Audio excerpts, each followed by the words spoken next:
Madhava Kunja Bihari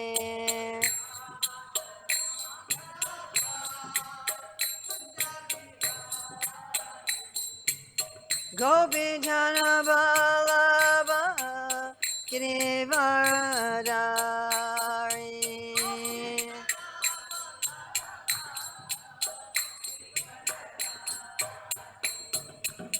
Gopi Jana Vallabha Girivardhari Abha Girivardhari Yasodanandana Brajajarandana Yasodana Jasodanandana Brajajarandana Sodana Narandana Yamuna Tiravanachari Yamuna Yamuna Tiravanachari Atira Jaya Radha Madhava Kunda Bihari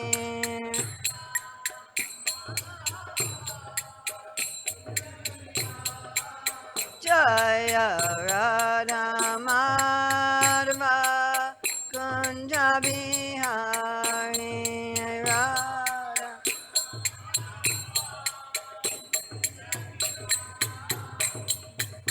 Gopi Jana Vallabha Girivardhari Gopi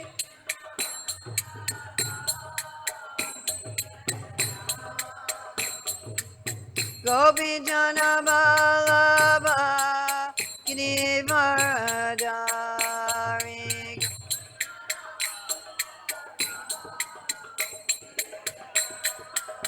Yasodanandana Brajajanarandana Yasodanandana Brajajanarandana Yamuna Tiravanachari Yamuna Tiravanachari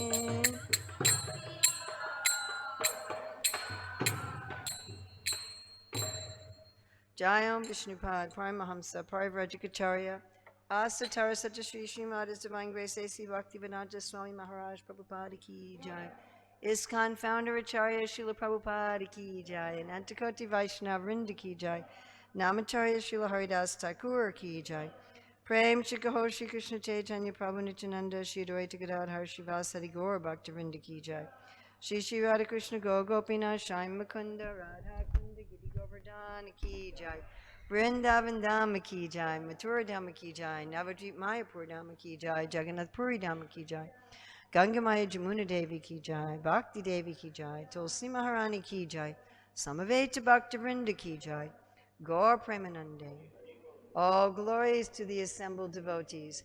All glories to the assembled devotees. All glories to the assembled devotees. All glories to Sri Guru and Gauranga. All glories to Srila Prabhupada. Nama Om Vishnupadaya Krishna Prastaya Bhutale Srimati Bhaktivedanta Swami Niti Namane. Namaste Sarasvati Deve Gauravani Pacharne Nivasesa Sunnivadi Paskatyade Satarne. Vandeham Shri Guru Shri Yuta Padakamalam Shri Gurun Vaishnavamscha Shri Rupam Sagrajatam Sahagana Raghunatham Vitam Sam Sajivam Sadvaitam Sadvadutam Parijana Sahita Krishna Chaitanya Devam Shri Radha Krishna Padam Sahagana Lalita Shri Vishakam Vitamscha Panchakapatribhishcha Kipasindabhyabhata Patitanam Pavanevyo Vaishnavyanamo Namaha Om Namo Bhagavate Vasudevaya Om Namo Bhagavate Vasudevaya Om Namo Bhagavate Vasudevaya It's December 24th, 2019 in Chennai, India. Reading from Srimad Bhagavatam, Canto 11, Chapter 2, Maharaj Nimai meets the 9 Yogindras, Text 42. Bhakti Pareshanu Bhavo Viraktir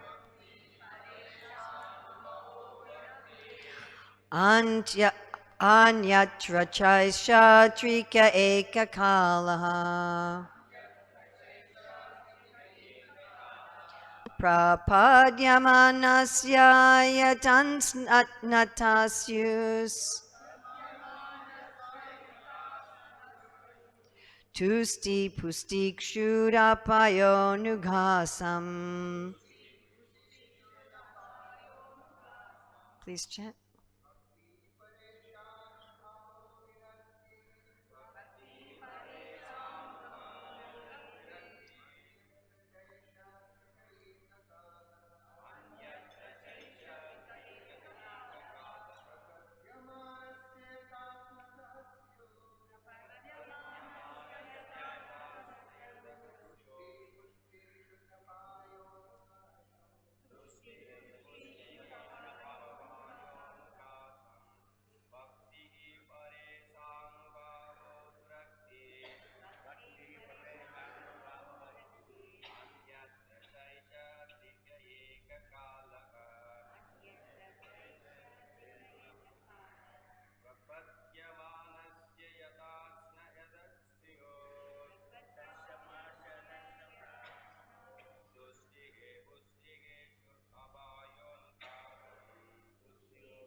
Bhakti, devotion, Pada Isha, of the Supreme Personality of Godhead. Anubhavaha, direct perception. Viraktihi, detachment. Anyatra, from everything else. Cha, and. Eshaha, this. Trikaha, group of three. Ekakalaha, simultaneously. Prapadyamanasya, for one in the process of taking shelter of the Supreme Lord. Yata, in the same way, in the same way as. Ashnataha, for one engaged in eating. Syu, they occur. Tustihi, satisfaction. Pushtihi, nourishment. Shut apayaha, eradication of hunger. Anughasam, increasingly with each morsel. So this verse is quoted many times by Srila Prabhupada and our acharyas. And there's a great importance to this verse. There are several instances when Srila Prabhupada asks devotees, when you are trying to tell someone else about Krishna consciousness, how will you say that you know it is true? And the devotees would say, oh, because it says in the Shastra, or we've heard from Guru. Prabhupada said, no, this is blind following. What is your experience? So this verse is about experience. What is our experience of bhakti? Because the ultimate proof of bhakti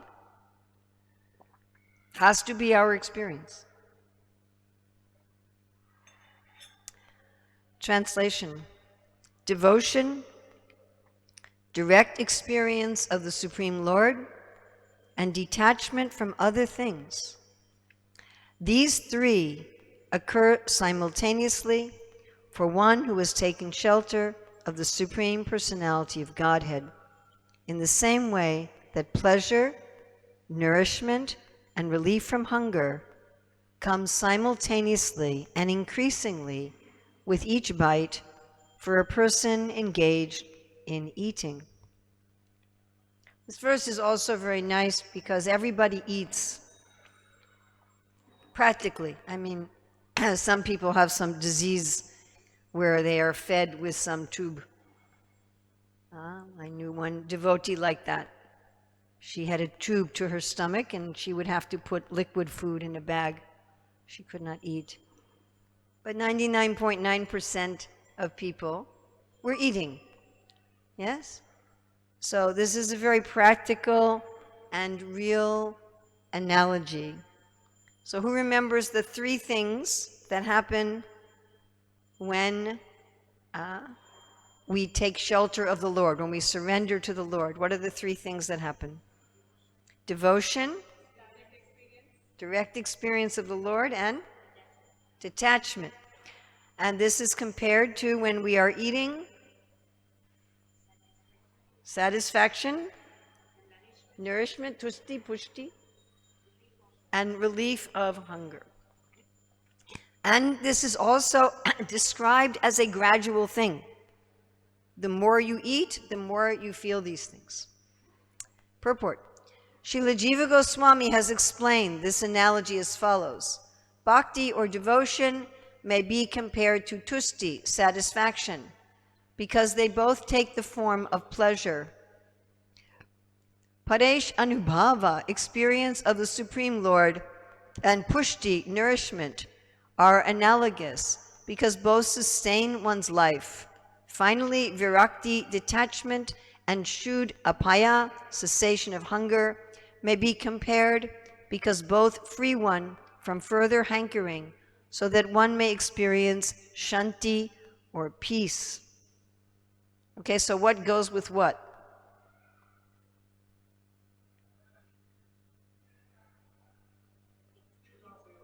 What are the things? We have three things from surrender, three things from eating. What goes with which? Not miseries. Experience of the Supreme Lord goes with nourishment. Someone who's not looking at the book.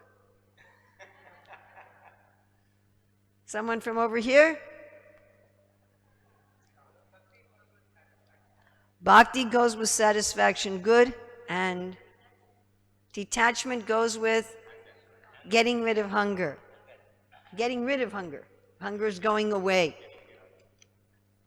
Satisfaction, tushti goes with, what does tushti go with?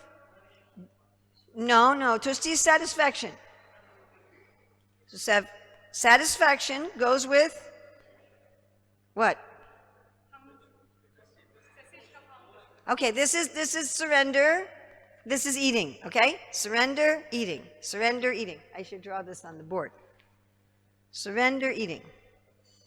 Satisfaction in eating goes with what? Devotion, bhakti. Okay, next thing from eating is nourishment. That goes with experience of the Lord, and with eating, the cessation of hunger and detachment. Do we have some other, we have color markers here? Do we have any, yeah, it is the same sequence. Do we have any color markers? Do we have like red, blue, anything? No, okay, get the black marker then. And let's make some arrows here.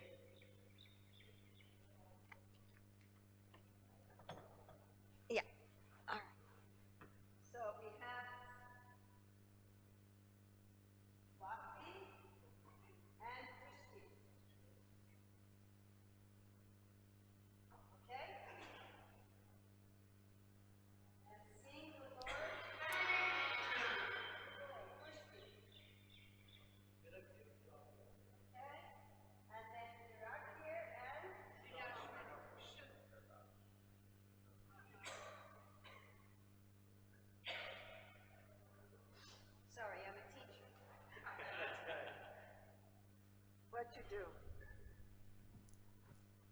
Okay, is that clear? Can you understand the Sanskrit words? Is it similar at all to Tamil? At all? No? Virakti similar? Tushti, Tushti, Pushti, you have similar? And Pushti, you have? Okay. Going on with the purport, a person who is eating not only becomes uninterested in other activities, but increasingly becomes uninterested in the food itself, according to his satisfaction. On the other hand, according to Srila Jiva Goswami, although one who is experiencing the blissful personality of Godhead Krishna becomes uninterested in anything other than Krishna, his attachment to Krishna increases at every moment. So here we have a difference. When we're going to compare two things, we have an allegory or an analogy. They have some things in common, but also something that's different. So what's different about eating is you get detached from your hunger as you keep eating, but as you keep eating, you also get detached from the food. Yes? After a while, you say no more. Even if it is your favorite food. Yes? There's one story, this true story. This one young man got a job in the summer selling ice cream at an ice cream shop. And part of the payment was he could eat as much ice cream as he wanted. So he was a young man, like 16, 17 years old. So you can imagine how much ice cream he was eating. He ate so much ice cream that he started to feel nauseous. He started to feel nauseated. You understand? Nauseated, like you're going to vomit. But he kept eating. And by the end of the summer, he could not even look at ice cream. Even anything with sugar, he said, was very difficult. And he said rest of his life, he could not eat ice cream. So this is what happens with food. Even if you take your favorite food, do you like pizza here in Tamil Nadu? Everybody likes pizza, I don't know. Wherever you go in the world. Oh. Doesn't matter what country you go in the world, you know. Even the big Vedic people, they eat pizza. You notice this? Yes?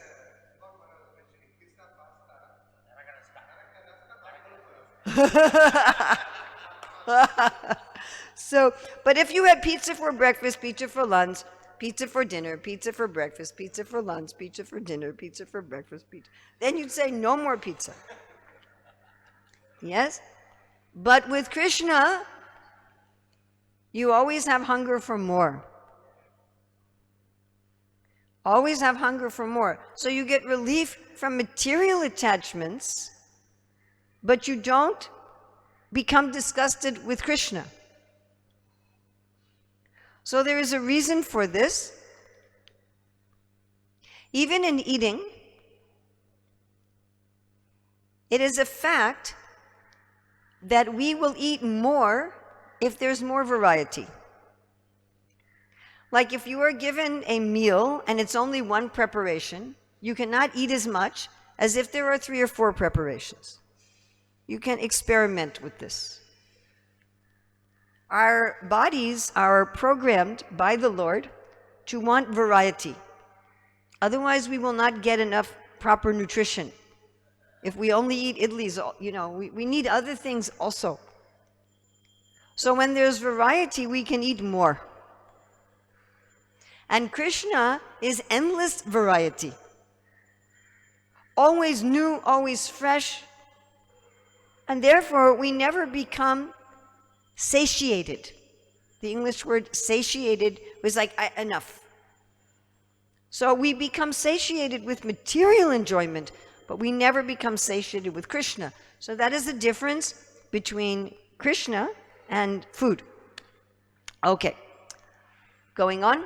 Therefore, it is to be understood that the transcendental beauty and qualities of the Supreme Lord are not material, since one never becomes satiated by relishing the bliss of the Supreme Lord. So with food, we become satiated, but we don't become 100% satisfied with any food. You cannot say, this meal now I'm 100% satisfied, all my desires are fulfilled. I just eat this food, I don't want anything else in the whole universe. So we don't feel completely satisfied, but we feel satiated. With Krishna, we are satisfied, but not satiated. Everybody follow? So food, satiated, but not satisfied. Krishna, satisfied, but not satiated. Going on the purport, the word viraktihi is very significant in this verse. Virakti means detachment, whereas tyaga means renunciation. According to Srila Bhaktisiddhanta Saraswati Thakur, the word renunciation can be used in a situation in which one considers giving up an enjoyable object. But by considering everything to be potential paraphernalia in the service of Lord Krishna, as described in the previous verse, one need not give thought to renunciation, for one uses everything in the proper way in the service of the Lord. Yukta vairagya uchate. So this is also very significant, and I believe this point is quite misunderstood in our Krishna consciousness movement. We are not so interested in tyaga. We are not so interested in renouncing things. Renouncing things, first of all, means I think this thing has some enjoyment for me, and therefore I'm going to give it up. But I am still thinking it has some enjoyment for me. Does everybody follow this logic? It has some enjoyment for me, but I will give it up. But here, this detachment means I don't think this has any enjoyment for me. I'm giving it up only because there's nothing there. There's no enjoyment for me there at all.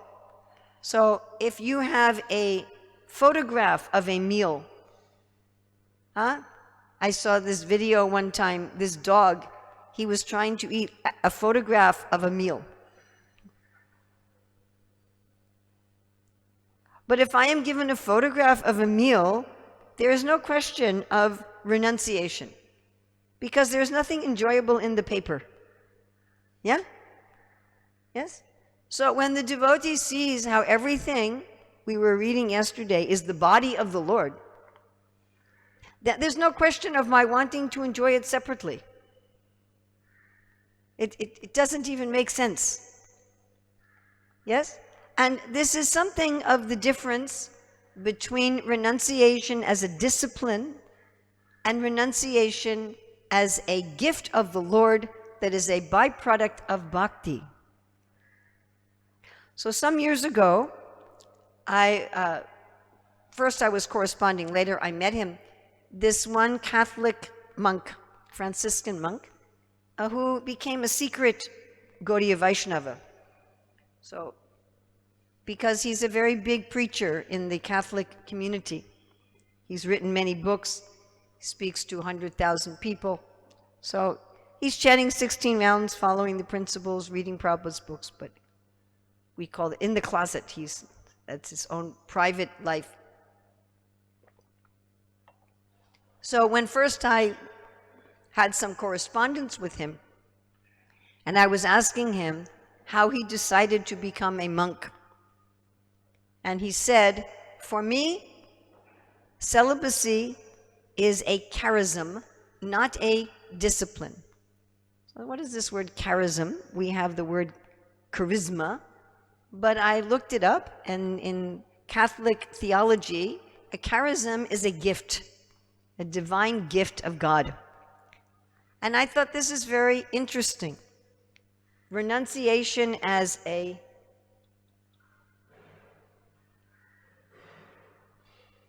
Is somebody controlling that? Oh, okay. All of a sudden, everybody is distracted. So I thought this is very interesting. Renunciation as a discipline and renunciation as a gift of God, they're very different. We see that people who take up renunciation as a discipline, what can happen to them? They can always fall down, And we see this happen many times. This Ramrita, but we see this in ISKCON too, if we're going to be honest, yes?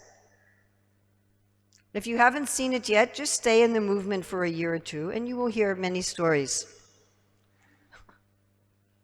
of people who took renunciation as a discipline and they couldn't maintain it.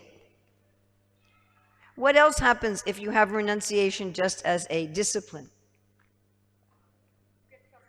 You get very frustrated. So many do's and don'ts. Your whole life becomes full of do's and don'ts. Also, you can become very hard-hearted and kind of fanatic.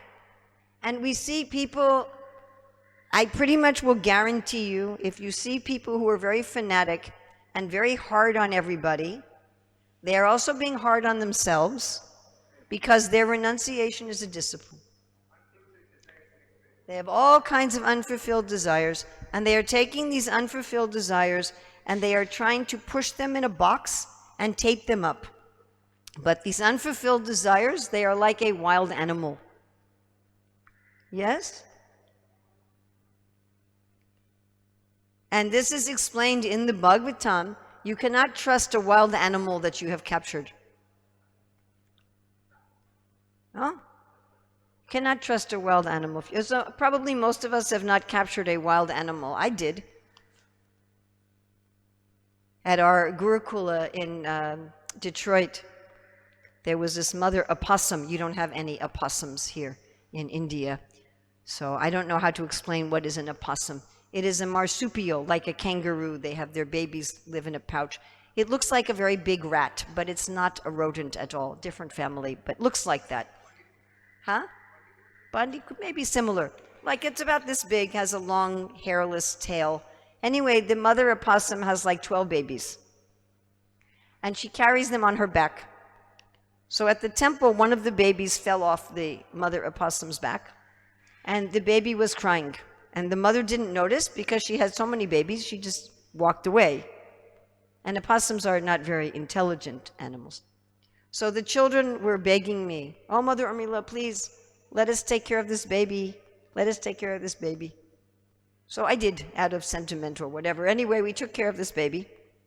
And we raised it until it, but it would never had any gratitude. It was always a wild animal. It never bonded with us, you know? Like domesticated animals, cows, horses, cats, dogs, they will bond with their owners, but this animal never did. And as it grew, it would, if you would try to go near it, it would go, ah! Anyway, we took care of it, and when it was big enough, then we put it in the woods.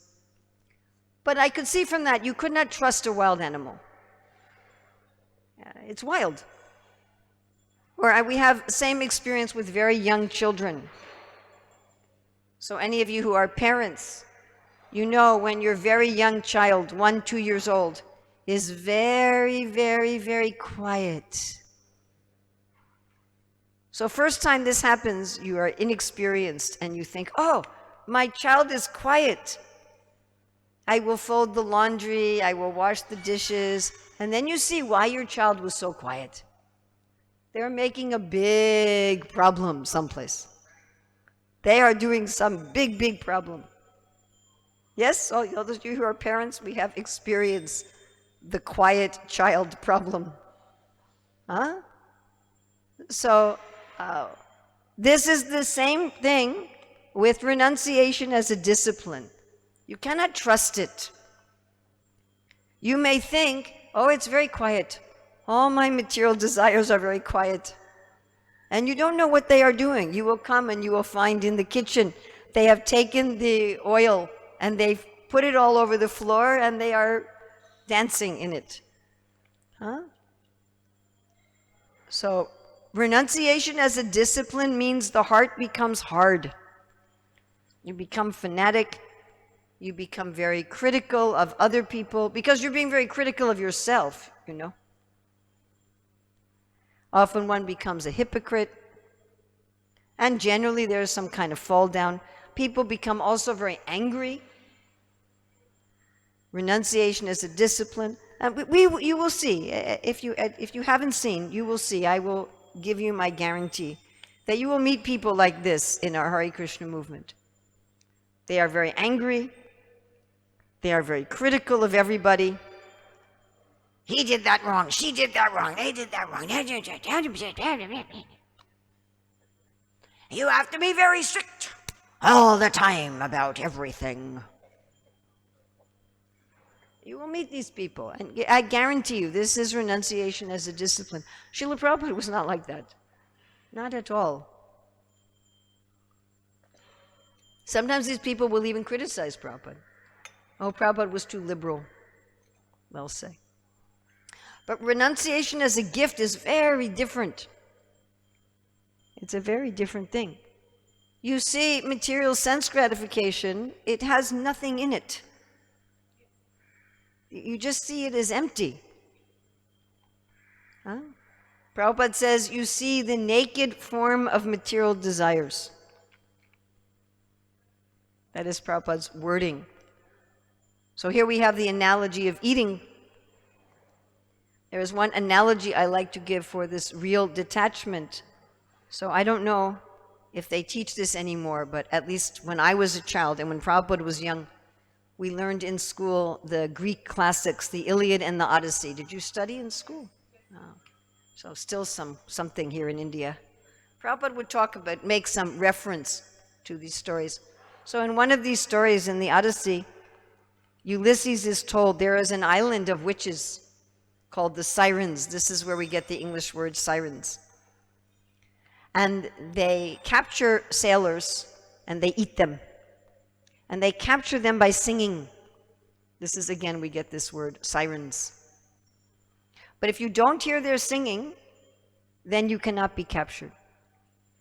So Ulysses told all the men on his ship, you put wax in your ears. But he wanted to hear this siren. He thought, what is this singing that can bewilder somebody? Right? Like Markandeya Rishi, he said, I want to see your Maya. Dangerous thing to ask. Anyway, so Ulysses had his men tie him to the mast of the ship. And he said, any order that I give while we are going past this island, you ignore it. So they're rowing past the island, and the men who had wax in their ears, they saw a desert with witches and bones. So they're just rowing. And Ulysses, he sees a tropical island with beautiful women and waterfalls and coconuts, and he's, I want to go. So with bhakti, it's like we have wax in our ears for Maya, and we see it for what it is. We see Maya for what it is. It's empty. Yes? Okay. Going on. The very pleasant analogy of a good meal is given in this verse. A hungry man busily consuming a sumptuous plate of food is not interested in anything else happening around him. In fact, he considers any other topic or activity a disturbance to his concentration on the delicious meal. Similarly, as one advances in Krishna consciousness, one considers anything unrelated to the devotional service of Krishna an obnoxious disturbance. We can definitely tell which BBT editor wrote this. Such concentrated love of Godhead has been described in the second canto of the Bhagavatam by the words Tivrena Bhakti Yogena Yajeta Purusham Param, Bhagavatam 2.3.10. One should not make an artificial show of renouncing the material world. Rather, one should systematically train the mind to see everything as an expansion of the opulence of the Supreme Personality of Godhead. Just as a hungry materialistic man, upon seeing sumptuous food, immediately desires to put it in his mouth, an advanced devotee of Krishna, upon seeing a material object, immediately becomes eager to use it for the pleasure of Krishna.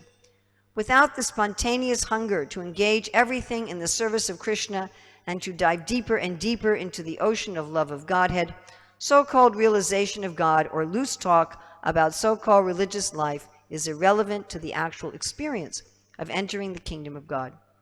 According to Srila Vishwanath Chakravarti Thakur, the path of Bhakti Yoga is so joyful and practical that even in the stage of sadhana bhakti, in which one follows rules and regulations, Without an advanced understanding, one can perceive the ultimate result. As stated by Srila Rupa Goswami, Bhakti Rasamrita Sindhu 12187, Iha yasya haradasya karmana manasagira nikila vyapi avastastu jivan muktasa uchate.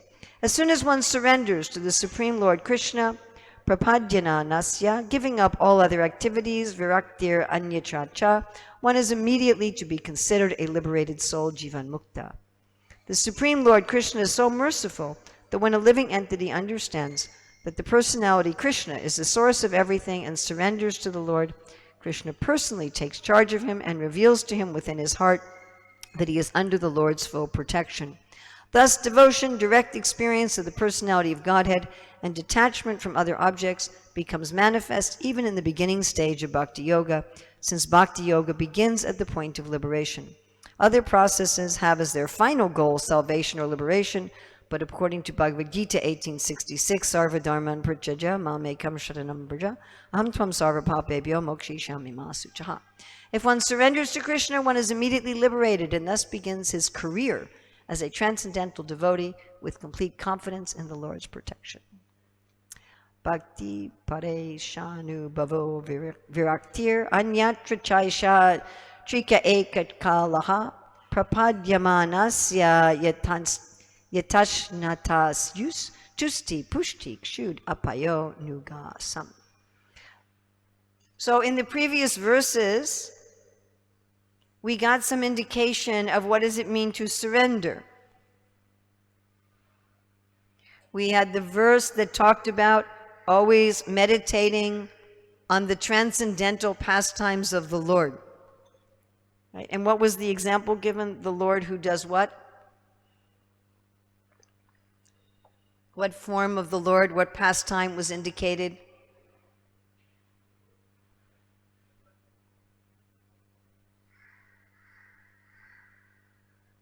He's carrying a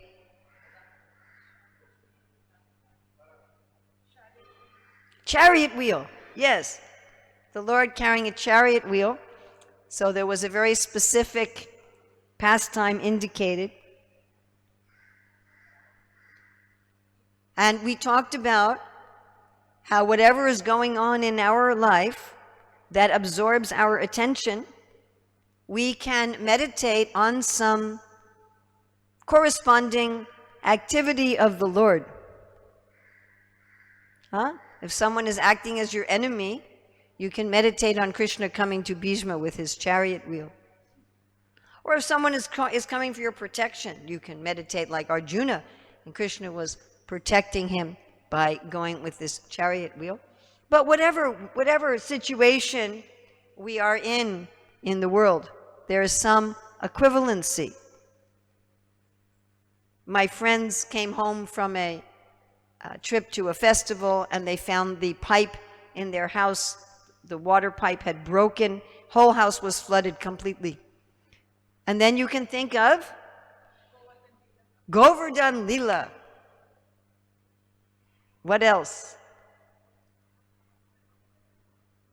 Matsya Avatar, right? Matsya Avatar, Govardhan Lila, Varaha. And you start thinking of the details of these Leelas. And immediately you become happy. If somebody steals something from you, what Leela could you think of? Krishna stealing butter. Gopinath stealing the kheer for Madhavinda Puri. Krishna stealing the hearts of the devotees. Yes? If you are buying something and you are bargaining, what pastime can you think about? Kolovich Sridhar. The old lady selling fruits. Krishna bargaining with the gopis for their tax money. If you have to pay your taxes. I have to pay my taxes. If Krishna is asking taxes from the gopis and Nanda Maharaj is going to Mathura to pay his tax, whatever you are doing doesn't matter what you are doing. You are stuck in traffic. What can you think about? Oh yeah, Krishna blocking the gopis, very good. Prabhupada going to the west. Karna's chariot is stuck in the mud. So many. Oh, everybody's waiting at the battlefield. I like this. For Krishna to finish this conversation. Imagine that, especially the Kurus. What are they talking about? We're supposed to fight. Come on, hurry up, finish your conversation.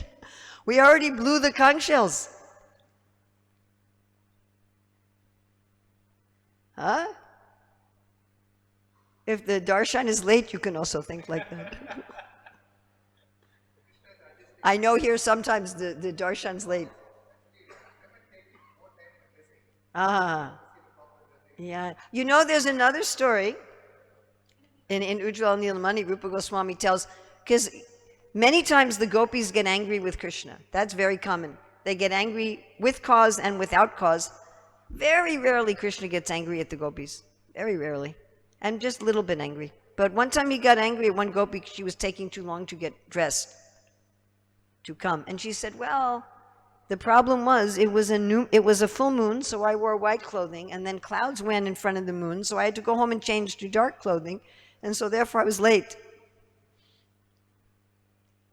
Anyway, we can think of some pastime. Yes? Then we have this other verse that not only can we think of Krishna's pastimes, but we can see the world as the body of Krishna. So today we have so many clouds. Yes? Hair. And again, we can think of this pastime with the chariot wheel. Krishna's hair has become white from the dust on the battlefield, coming from the forest. So if we do this, that is surrender. That is surrender. Right? Because Krishna is explaining, Manmana bhava madbhakto majaji mam namaskuru. He says this twice in the Bhagavad Gita, end of the, which chapter? 18th and end of the 9th. So end of the 18th, right before he says sarvadharman prachaja, he's saying Manmana bhava madbhakto. Always think of me. Think of me how? With devotion. Offer obeisances. We were told that we should offer obeisances, respect to everything in the world because it is the body of God. Right? And Sumitra Krishna Prabhu was saying yesterday, if we are going to respect the clouds, how much we should respect the devotees.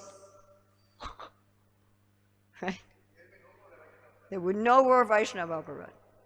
If I show respect to the clouds, there's Krishna's hair.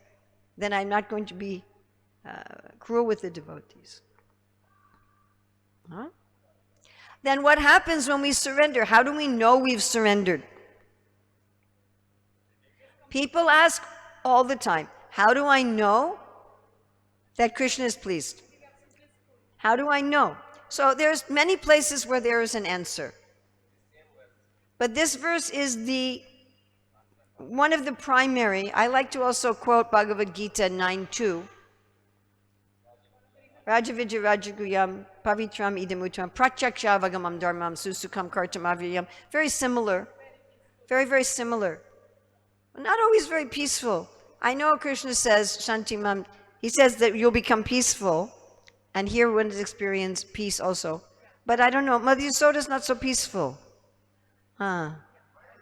She's not so peaceful, I'll tell you. Radharani's not so peaceful. They're peaceful to material things, they don't care. But for Krishna, they're,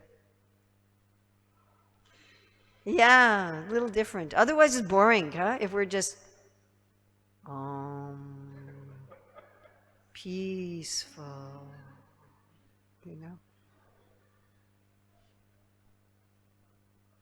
So how do we know we've surrendered? Because we will experience these three things. We'll experience some devotion to Krishna. Krishna will not be just an idea. Krishna will not just be a philosophical concept. It will not just be some theology. You can also see, we were talking about artificial renunciation. Renunciation is a discipline. Another evidence of that is people will argue theology and philosophy simply to prove that they are right. Right? There's three ways to discuss Shastra: Vada, Jalpa, and Vitanda. Vada means we are discussing in a civilized, respectful way so we can help each other understand what is the truth. Jalpa means I think I am right, and you think you are right, and I am trying to convince you that I am right, and you are trying to convince me that you are right. You are wrong, I am right. And then Vitanda is I don't even have any idea what is right, I just want to say that you are wrong. No, it's not even my way. Jalpa is my way. Vitanda is just you are wrong. I don't have any positive alternative, simply you are wrong. Huh? So we see this Jalpa and Vitanda also with this artificial renunciation, because then there's not really bhakti. Bhakti is I have some feeling for Krishna. I have some feeling, some devotion, some love for Krishna. I care. How does Krishna feel? Is he happy? It's not just some idea, we have a good philosophy that you should accept. It's not like that. Actual devotion. Yes, so if I'm really surrendered to Krishna, and you see, it's not difficult. We were talking about Krishna's pastimes. Did you feel some devotion? Yes? On Sunday in the afternoon, we asked everyone to discuss what was their favorite pastime that they would like to see. The first time that I did that exercise, afterwards, one of the devotees came up to me. This is a true story. She said, I did not know we were allowed to think about Krishna's pastimes. I'm like, I don't know what books you are reading. Very strange.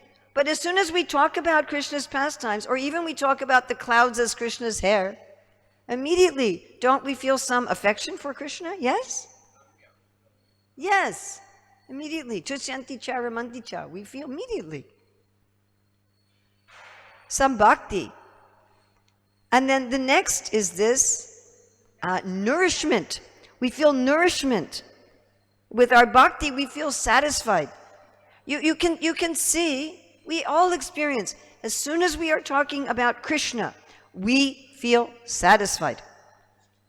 Do you feel satisfied just talking dry philosophy? Anybody? Or just talking about rules? Anybody feel that satisfied? These are the rules, and we have to do this, and we have to not. I mean, we sometimes, but it should be in relation to Krishna, yes? Otherwise, it's boring.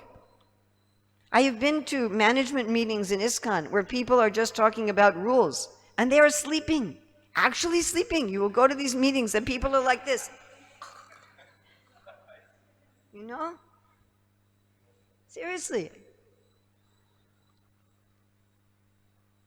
But as soon as we talk about Krishna, everybody is awake. I've seen this thousands of times.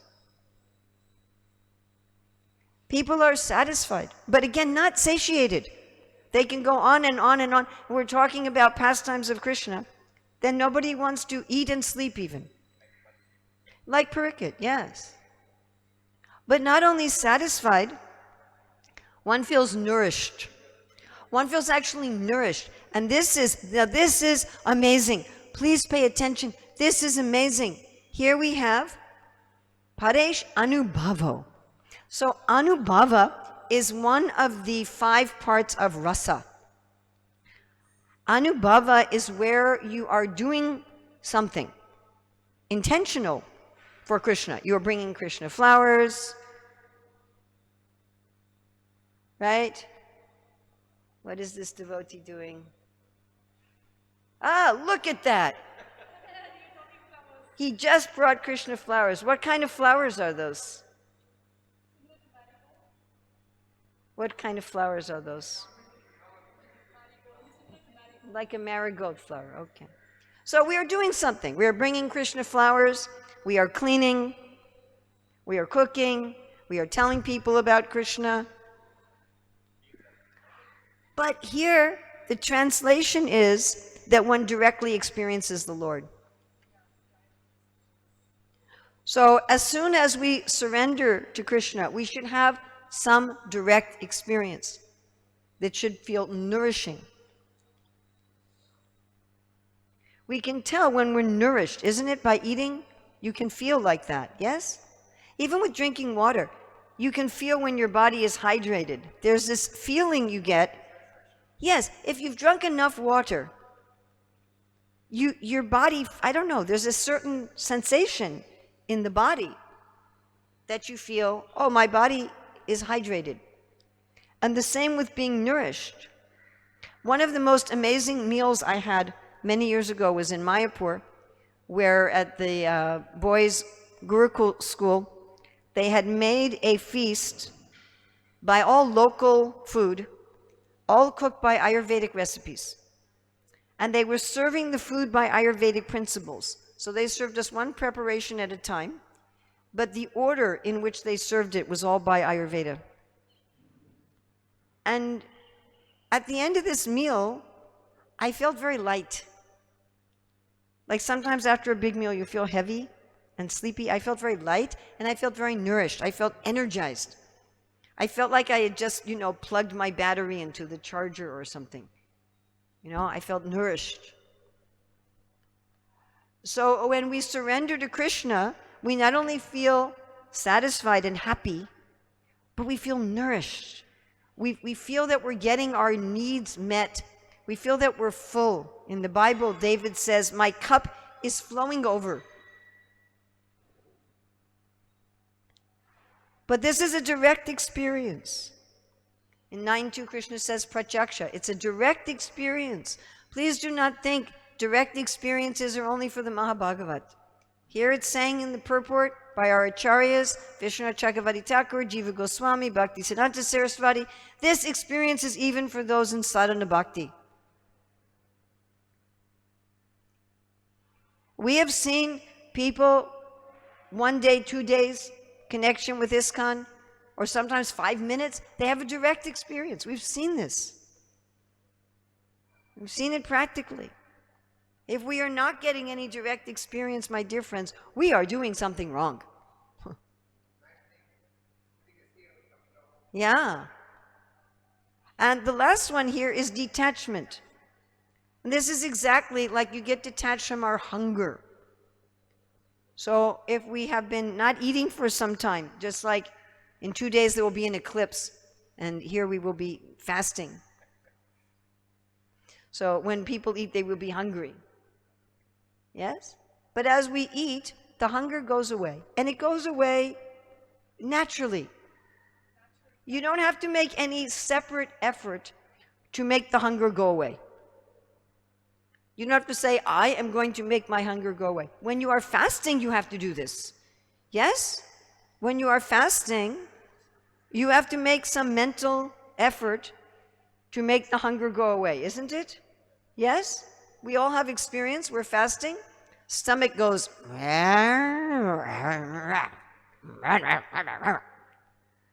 We say, be quiet, I'm fasting. And the stomach again goes. Be quiet, I'm fasting. Most dangerous thing is to go shopping when you are fasting. Yes? I have done this. And then the body becomes attracted to all the food. It's very interesting,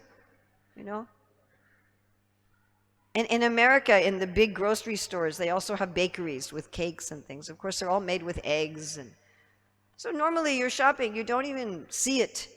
But if you are fasting, then the mind goes, oh, look at that cake over there. You say, be quiet. Behave. I'm fasting. Yes? So when you are fasting to make the hunger go away, you have to make some effort. But when you are eating to make the hunger go away, you don't have to make any effort. You're just focusing on eating. Hunger goes away by itself. So if we are really in surrendering to Krishna, because this verse is about surrender, prapadya. If we are really surrendering to Krishna, our material desires will go away themselves. Of course, sometimes there will be some effort. Krishna may reveal to us some anartha that we have to intentionally let go of. That will happen. But it is part of bhakti.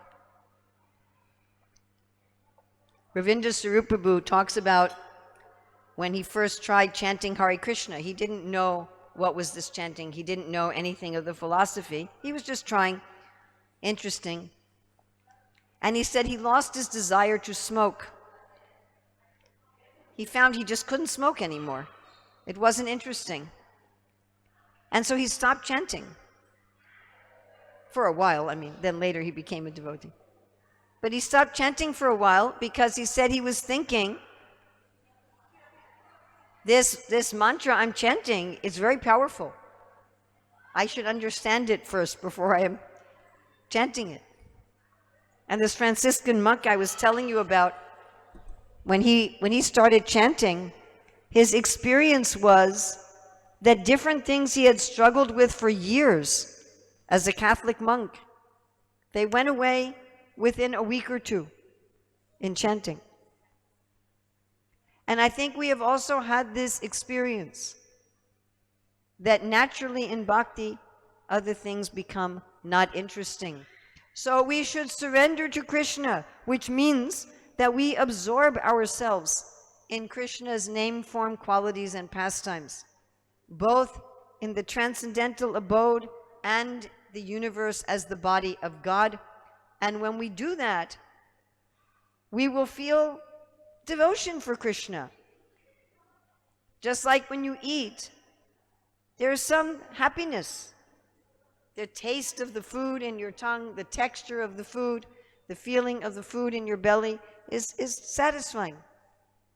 And we will directly experience God, just like we will feel our bodies become nourished, and we will have a natural, that's fine. We will have a natural gift of detachment, just like we naturally give up our hunger. So we should probably end here since we have this major distraction in the temple room. Anybody have any questions or comments? Explaining about the renunciation. Like we have this, Prabhupada says monkey renunciation, Markata Vairagya. Yes. Monkey says, I don't have a flat, I don't have a dress, but keeps jumping from one tree to another tree. Yes. But for a different reason. Yes. Yes. That is also, people who take up renunciation as a discipline, they will often become proud of certain external features of their renunciation. But actually, they are doing secretly so many things. We see this also. You mentioned that sometimes they think that those who are wearing saffron, only sannyasis are pure devotees. Others are not pure devotees, they're all neophytes. It has come into the mind of even devotees. Well, this is discussed in Raghunath Das Goswami's Srimana Shiksha. I think I have taught that here, yeah?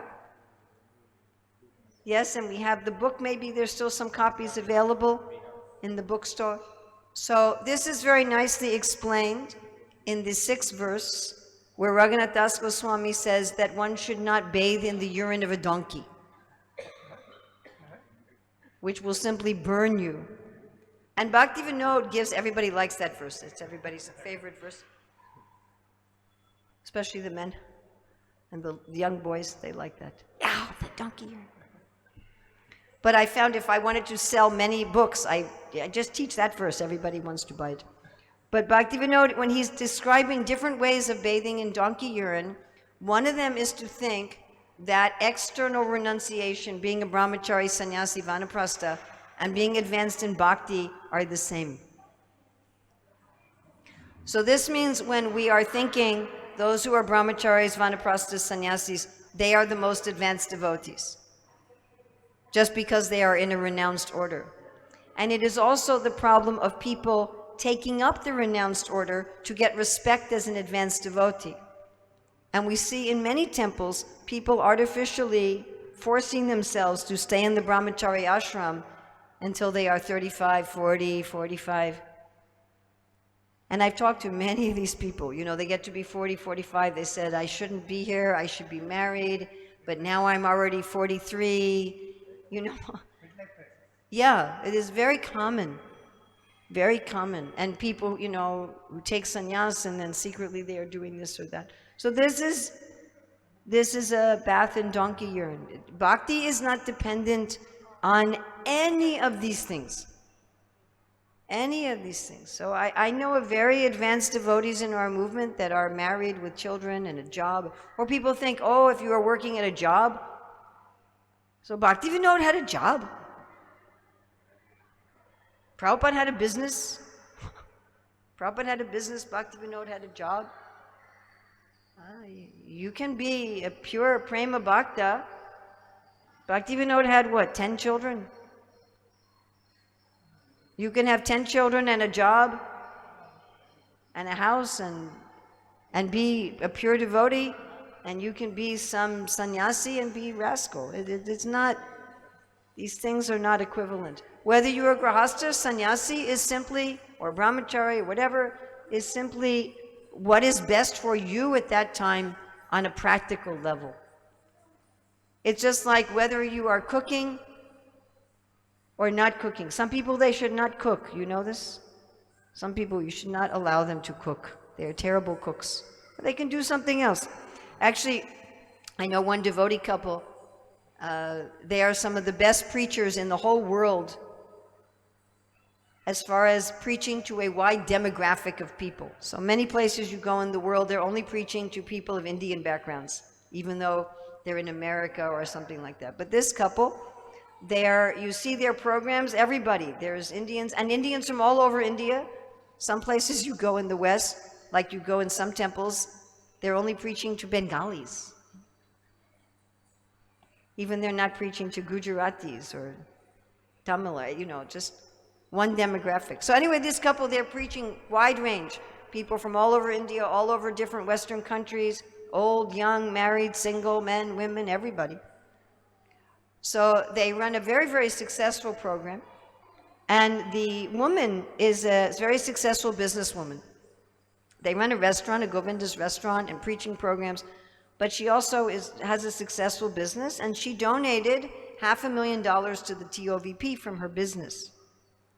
So she told me when they got married, it was an arranged marriage. So after marriage, her husband said, please cook something. So she went to cook something, and it was not. He said, try again, next meal, try. So she cooked next meal, and then he said to her, rest of our marriage, you may not go in the kitchen. And I was at one temple where this cook, she made, cooking bananas, right? You have cooking bananas here in Tamil Nadu? Yeah, we call them in America plantain. So she took these cooking bananas and eggplant. You know what is eggplant? Brindal, yeah? And red cabbage. You know what is red cabbage? Yeah? So she took eggplant, cooking bananas, and red cabbage, and she boiled it. Imagine this. I give you a sabji, boiled cooking bananas with boiled eggplant and boiled red cabbage. And then she made halva with avocado. So some people should not be in the kitchen. Similarly, some people should not be grahastas. And some people should not be sannyasis. It's not that everything is for everybody. No, it's not just qualification. It's the individual nature and the time of life. Most people, when they are in their 20s, they should be married. Most people in their 20s should not be renunciates. And when you are in your 70s, you should be a renunciate. Not that in 70s one is looking for a new husband, new wife. We see this, yes? So just like my godbrother Prahladananda Swami. So one time I said to him, Maharaj, were you ever married? And he said, yes, when I was a brahmachari, the town president told me, I want you to get married. And we were thinking in those days, whatever the authorities say, we just say, yes, sir. So he married this girl, but I don't know, have any of you ever met Prahladananda Swami? Yeah? Yeah, so he's a sannyas minister.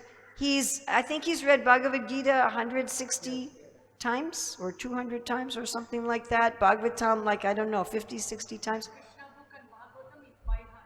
Yes, he can tell you. One time there was a group of us taking prasadam at a festival, and he said to everybody, would you like to hear a chapter of Krishna book? We said yes. And he just starts reciting from memory. Yeah, you heard, yeah. I think He's also known as from the Sloka Loka. Sloka Loka, yeah. So he said when he got married, he was sitting with his wife, and what do you think he was doing? What do you think he was doing? No, what do you think he was doing? Reading Shastra. That was all he would do, you know? Whenever he was with his wife, let's read Bhagavad Gita. And he said she would fall asleep. And he said after 2 weeks, she left him. He said she could understand that this man is never going to fulfill my desires. He's only going to read Shastra to me. So such a person is not fit for the Grahastha ashram. You understand? We have this in our line when Narottama Das Thakur, very similar. Yeah. These people, they're not suitable. They go in the Grahastha ashram, they simply make a mess. Like this lady cooking bananas with the brindal and the cabbage. And some people, they're not fit for the renounced ashram. You know, they simply make a mess.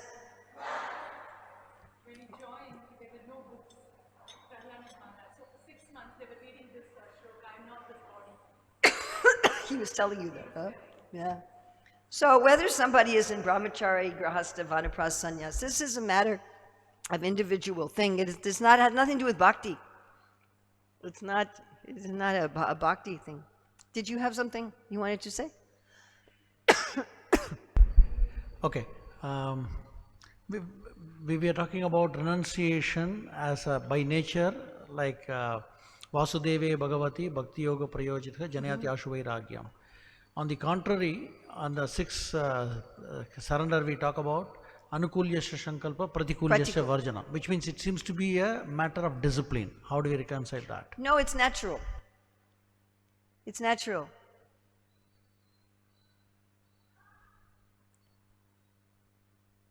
So my husband always wanted just dal rice chapati sabji. That's the only thing he ever wanted. Even we would go to a Govinda's, he would just order puris and sabji and rice and dal, same thing. So I didn't cook other things. I mean, very rarely. If we were out shopping and it was very late and I had no time, I would make pasta. So to my children, pasta was a big treat. So when I taught my children how to cook, I taught them how to cook dal rice chapati sabji. So when my daughter got married, she married a man his mother was a devotee, but she would make a lot of, she was from an Italian family, and they would make a lot of Italian food. And also he grew up in Hawaii where they ate a lot of Oriental food. So he said, I want you to learn how to cook lasagna, I want you to learn how to cook. So she learned to cook these other things. Why? To please her husband. He said, I don't want dal rice chapati sabji, maybe once a month. So the anukul and the pratikul was not a discipline, it was love. That's not some discipline. No? If you love someone, you want to please them, so you do what they like and you don't do what they don't like. It's just, Krishna doesn't like this. I mean, why don't we eat meat, fish, and eggs? Krishna doesn't like it. We could give so many other reasons, but our ultimate reason is Krishna doesn't like. Why don't we eat onions and garlic? Again, people give this reason, that reason. But ultimately, Krishna doesn't want to eat it. So because Krishna doesn't want to eat it, we don't cook it. So that's not a discipline. You know, if you have some guests coming to your house, you want to arrange what they like because you care. Yes? If you're going to buy a gift for someone, you want to buy something that they will appreciate. And that is not, it's not a discipline. It should be some devotion. Why would I want this? Krishna doesn't like it. What is Krishna's son Pradyumna? He says, something that I think is nectar becomes poison, something that I think is poison becomes nectar if Krishna likes it or does not like it. So it's like that. But you see, that is dependent on These first two. Cessation of hunger does not happen by looking at the food or by talking about the food, by looking at a picture of the food, by having a chemical analysis of the food. Cessation of hunger only comes when you eat the food. So this part of surrender only comes when you actually feel some devotion and you actually get some nourishment of the presence of God. I mean, one can take up renunciation as a discipline very briefly. So if some anger wells in me and I want to hit you, I have to restrain myself or I will be arrested. So very briefly we may do that, but that should not be our life. That's not our process of bhakti. Very temporary, very briefly. Otherwise, we cannot even exist as civilized human beings. We're just going to be animals. But that should not be our way of living. Does that make sense? Yeah, but I'm rejecting naturally. The difference, like I really think it's nice in this purport. If I think this is enjoyable, but I'm going to reject it, that is very different from what is the enjoyment there? There's no enjoyment there. Why would I be interested? Would you like to do this? No, why? It's flat. So there's a difference between it's attractive. Like I said, when I'm fasting and I went in this shop, I mean, it's embarrassing to say this, but I think it's a good example. I had this experience that I was shopping when I was fasting. And then the cakes, they looked enjoyable to me because I was fasting. And then I had to use my intelligence. No, you don't want to eat that. It has eggs in it. It's cooked by non-devotees. Why do you want to eat that? I had to function with intelligence. But if I'm not fasting, there's not even any attraction. There's nothing there at all. It's just flat.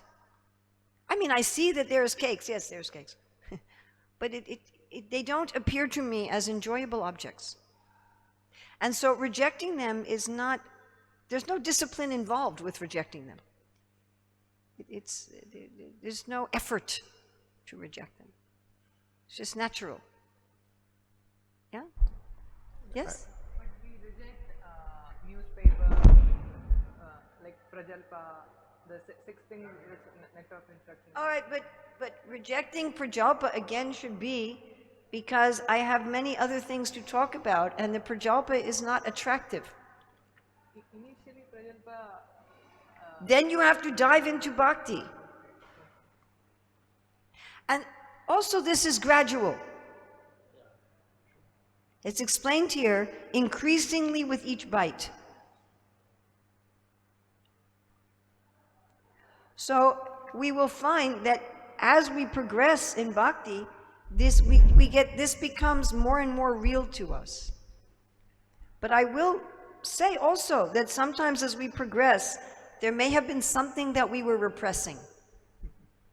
That we didn't know we were repressing it. We thought we were actually detached, and the truth was we were repressing it. This will happen. It will happen to most of us. And at some point, Krishna will bring this up and say, hey, you do think this is enjoyable. You're not really detached from this. What do you want to do about this? That will happen. And we will have to look at this and decide, do I find this enjoyable or not? And we will have to look at it with Krishna, side by side, Maya and Krishna, and decide, what do I choose? And when I choose Krishna, the attraction will be gone. So that will also happen, because there are some things, probably for most of us, that we have not dealt with properly. And many times those things come disguised as bhakti. I will also say, many times. We think that we have something that's part of our devotion or part of our detachment, and we may even be proud of it, and we think that, but it's something else. And then Krishna will show you, you have a problem here. Yeah, that will happen. I give an example, like when you have a balloon, if I just press one side of the balloon, that Yeah. much of pop-up will be this Other side. side, yeah. Or the rubber band, we can keep stretching it. Yes. One stretch, it breaks. So there will be some anarthas and attachments that we're not aware that we have, and Krishna will make us aware. He'll show us, and then he'll say, do you find this to be enjoyable? Do you find some pleasure in this thing? And he'll show it to you very clearly. He'll say, look at it very carefully. Do you find it enjoyable? Last question, like we have 4 sampradayas, bona fide. Yes. Each sampradaya, the devotees in that sampradaya, they respect their acharyas and they have their Yes. scriptures, shastra. Sometimes, personally feeling, I've seen, sometimes devotees, they become little puffed up, not little. We are only the pure devotees in ISKCON, everyone is completely useless.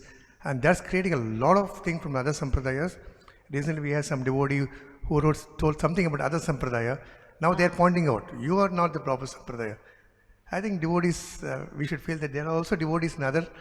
Well, this is the obstacle in bhakti. The obstacle in bhakti is the mad elephant. Every path has its obstacle, and this is ours. I wrote about this in my novel, Essence Seekers. Mahaprabhu explains this to Sanatana Goswami. So the obstacle in bhakti yoga is you think, I have more bhakti and better bhakti than others. And in karma yoga, the obstacle is the hornets, where you identify with your designation. The obstacle in dhyan yoga is you're going to merge with the kundalini, or you become attached to your powers. The obstacle in Gyan yoga is you get bewildered by so many speculative theories. But the obstacle in bhakti is a kind of pride in your devotion. This is also in Manashiksha, in verse 7, the dead dog and the unchaste woman who wants to eat the dead dog, where you become proud of your bhakti. And this can be, I am proud of my bhakti individually. I think I have more bhakti than anybody else in this temple or anybody else in ISKCON. And it can also be a group pride. My temple is the best temple. The Chennai temple is better than the Mayapur temple. Or our deities are the best. My guru is the best. My sampradaya is the best. So to some extent, this kind of pride can be spiritual. Like Prabhupada says, we can have a pride. I have the best master. I have Krishna, he's the best master.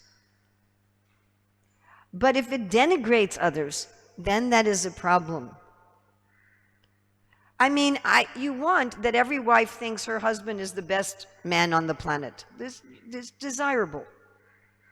The woman should think, no man could be a better husband than my husband. And the husband should think, no wife could be a better wife than my wife. But that doesn't mean you go around saying, well, your husband's no good, and your husband's no good, and he's not as nice. I mean, that's ridiculous. So these things have to be balanced. Of course, we are thinking that Prabhupada is the best acharya. Otherwise, we wouldn't be in ISKCON. We'd be in another part of the Gaudiya Math. There are other branches of the Gaudiya Math. Yes, other branches of the Gaudiya Sampradaya. Some of them don't even have anything to do with Srila Prabhupada. Some of the branches from Narottam Das Thakur and Gadadhar Pandit, and they're not associated with Bhaktivinoda. So we are here because we think Prabhupada is the best, of course. And we are in the Gaudiya Sampradaya because we think it is the best. Yes, of course. If I didn't think it was the best, then I would join the Nimbarka Sampradaya. And I am a Vaishnava because I think that is the best. Otherwise, I would be a Catholic or a Buddhist or something. Of course I am here because I think it is the best. Duh! If I didn't believe it was the best, then what am I doing in something that's not the best?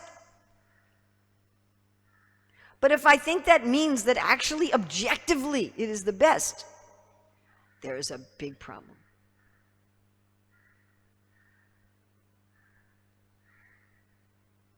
I will tell you frankly, I think my children are the best. Actually, that's their last name is Best. So. And I think my grandchildren are the best. I'm sorry, I think my children are smarter than your children. But I don't really believe that. You understand? I believe it, but I don't believe it. Does that make sense to everybody? My husband used to say to me, "You are the most beautiful woman in the world." So part of me would be feel very happy. Oh, my husband is attracted to me, he likes me, and I would feel secure. And part of me would think, he's crazy. I look in the mirror, I go, well, I'm not ugly, but I'm not the most beautiful woman in the world. And then part of me would wonder, does he really think I am the most beautiful woman in the world? Or is he just saying that? But I would not ask, you know? So it's good that the man thinks my wife is the most beautiful woman in the world. But if he actually believes that objectively, he's a crazy person. So Srila Prabhupada said so many times that in so many religions you can come to love of God. And we are not trying to convert the Christians into Hindus. We are not trying to convert people. We are not saying your religion is garbage. You can attain to love of God also. We're not saying that we have a monopoly on love of God. If you can know and love God in your tradition, I heard Prabhupada say this directly, I was in the same room. If you can know and love God in your tradition, then that is perfect. And Prabhupada said, if you're reading the Bhagavad Gita and you do not know and love God, it is a useless waste of time. The devotees asked Prabhupada, do we make faster advancement living in the temple? He said, not if your mind is on another subject matter. So even if we are going to say, yes, Vaishnavas are the best, of all the Vaishnavas, the Gaudiyas are the best, or of all the Gaudiyas, the followers of Prabhupada are the best, but if you're not falling in love with Krishna, what is the use? Some Muslim who's falling in love with Allah is better than you.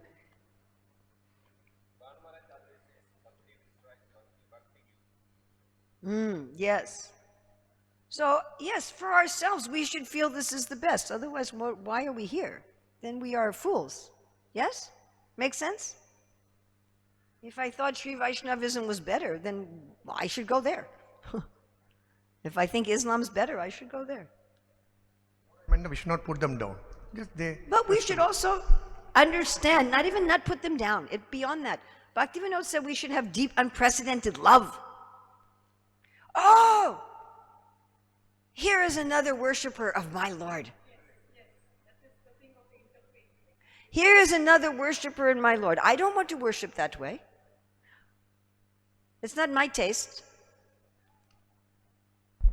But here is another worshiper of my Lord. How wonderful that is. That is the mood. How glorious is your worship of my Lord. Do you know him? Do you love him? That is wonderful. They're only doing it by a different name. Ultimately, whatever. Just in a buffet, all are prasadam. I may go to gulab jamun, he may go to chapati, and other may go to samosa. Whatever. But of course I think my way is the best. Of course I think my way is the best. Of course. So I have said this to many, many people all over the world, and people from different faiths. I say, I believe my way is the best. Of course. Otherwise I'm a crazy person, foolish person. But at the same time, I don't think my way is the best. Any way you know God and love God, that is best. If you actually believe only my husband can be a good husband, all other men, they cannot be good husband. But on some level you must believe that, correct? On some level you must believe only this man is a good husband. All the others, they have problems. Yeah? On some level, one must actually feel that way. So these two things, my guru. Yes, I have the best guru. I am in the best sampradaya. I have the best process. Yes. And I could give you so many objective reasons, so many quotes from the Shastra, why this is the best. But also I recognize you are loving God.